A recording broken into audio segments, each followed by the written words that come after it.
Hello Bloomington, I'm Mayor Tim Busse, and this is the Council Minute for the week of August 21st. Our council meeting this week was officially a special meeting. We didn't conduct any city business, and there was only one agenda item: our first discussion of the proposed 2024 Bloomington City budget and preliminary levy. Staff provided the council with an overview of where the preliminary budget currently stands. We talked about a variety of issues that need to be addressed over the next several months and provided some general direction to staff regarding a preliminary tax levy. As they do every year, our top-notch Bloomington City staff have been working on this budget since May.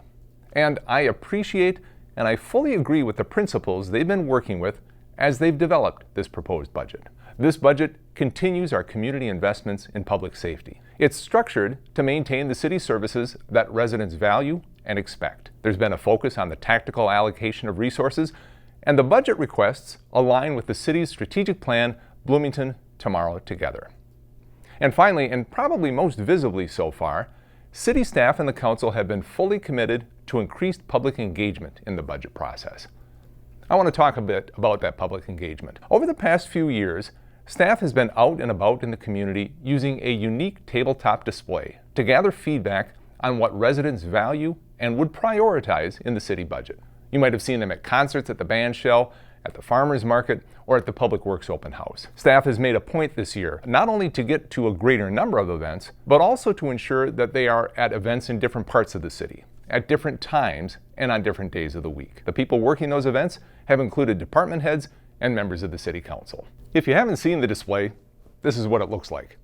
It includes an information board and 6 individual tubes that are labeled with different priorities: parks, arts, recreation and natural resources, facilities and infrastructure, equitable economic growth, public safety, healthy community, and a connected, welcoming community. Everyone who stops by to talk is given 10 colored chips, and they're asked to put their chips in the tubes in a way that reflects their values or where they'd like to see the city focus investments.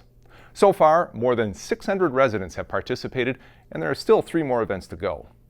Now, we know full well that the results of this survey are in no way statistically significant, but it's been an interesting exercise. It's gotten people thinking, and it's started a lot of good conversations. In case you're wondering, the top 3 vote getters so far have been parks, arts, recreation and natural resources, public safety, and facilities and infrastructure. On top of personal interactions at events, more than 260 residents have filled out a priority-related survey on Let's Talk Bloomington. And staff has produced a series of videos to help residents better understand topics like home valuations and property tax statements. I really appreciate this work done by our city staff, and I hope that you do too. Staff has really leaned into this notion of public engagement and have worked to include the voice of residents in our budget process in ways that have never been done before. Hats off to them for that engagement work. On Monday night, staff also spent time framing up our budget discussion in terms of revenues and expenses. On the revenue side, next year, collections from Bloomington's lodging tax and admissions tax, they're projected to be back at 2019 levels. That is great news, and it tells me that our hospitality industry is fully back on track after the pandemic. The downside is that revenues from permits are projected to be lower than what we've seen in a few years. That's the result of fewer big construction projects on tap for 2024. On the expense side of things, staff identified 3 significant issues that will drive city expenses next year and in years to come. The first is labor market pressure. Unemployment in Minnesota is at a record low rate, and competitive salaries and benefits are needed to attract and retain skilled workers to deliver the services that we've all come to expect. The second expense driver is Bloomington's continued commitment to public safety. The proposal to add 6 new firefighters in 2024 to help with that ongoing transition to a hybrid part-time and full-time fire department, as well as adding a new dispatcher for our dispatch center, is undoubtedly a cost driver. And the final cost driver is one that's affecting city governments, businesses, and individuals alike: economic volatility and how it affects the costs of materials and services. With all of that as a backdrop, staff brought forward a proposed preliminary levy increase of 9.49% for 2024. Now, that's the proposed levy increase.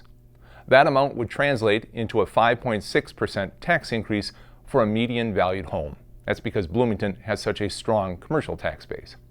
For a median value home, that would equate to an increase of $75.34 for 2024, or $1.45 per week.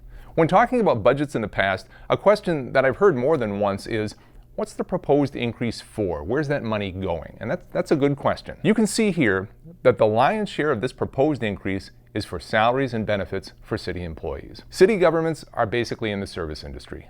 The City of Bloomington does not make widgets. The City of Bloomington provides services like police and fire protection, snow plowing, park maintenance, water delivery, and many, many others.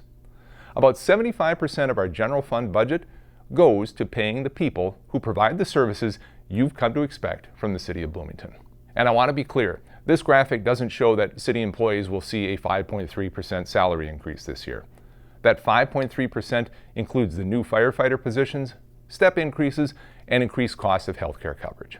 As I mentioned earlier, this was our first discussion regarding the 2024 budget and levy, and I can promise you the conversation is just getting started. The next budget milestone comes the middle of next month when we're required to set our preliminary tax levy. The preliminary levy sets the maximum amount a city can collect through property taxes for the coming year. The council can lower that number, but we can't raise it beyond the amount set in the preliminary levy. As always, there's a lot more to come on this.